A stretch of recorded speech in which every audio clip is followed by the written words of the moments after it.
দুইটা মেয়ে নিয়ে আসছি। একটা মেয়ে গেছে সেলুনে শেভ করতে, আরেকজন গেছে নাস্তা খাইতে। দুইটা মিললে দুইটা গান করাবো, আর আমার থেকে 4টি ম্যাজিক খেলা। আমার খেলায় আকর্ষণীয় পুরস্কার আছে। আমার প্রথম খেলে 1টি ফুলের থেকে 70টি ফুল। যদি কোনো ভদ্রলোক ধরতে পারেন তার পুরস্কার পাবেন 15 টাকা। বেশি টাকা আনতে পারি নাই। হ্যাঁ।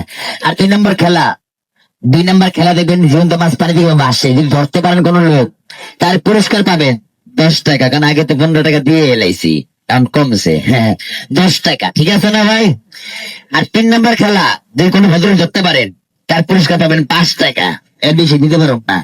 আর 4 নম্বর খেলা, যদি ভদ্রলোক আমার মতো করে দেখাতে পারেন আমি জবানে জিব্রাইল মোসাম্ম সন্তান, আমি অদা করে বললাম, তার পুরস্কার দিব 5,000 টাকা। টাকা দিব সত্য টাকা, আমি একবার দিতে পারবো। গরিব মানুষ, প্রত্যেক মাসে আমার বাড়ি থেকে 2টা করে লুয়ে আইবে। এর বেশি দিতে পারবো না। 5,000 টাকা একবার দেওয়া সম্ভব না। 5টা 10টা দেওয়া যায়, ঠিক আছে না আমার কথা? টাকা মানে বর্তমান সরকার, আমি মানে আমরা বোধাই সরকার। কারণ টাকা বানিয়ে বলে টাকা খাইতে পারি না। রে রে রে সাবাস। এই যে দেখেন, এক হাতে আসবে টাকা, আর এক হাতে দেখবেন কাগজ। আস্তে আস্তে আসার, আস্তে আস্তে কিভাবে যায়। উফ, মিউজিক মানে হাতের কৌশল।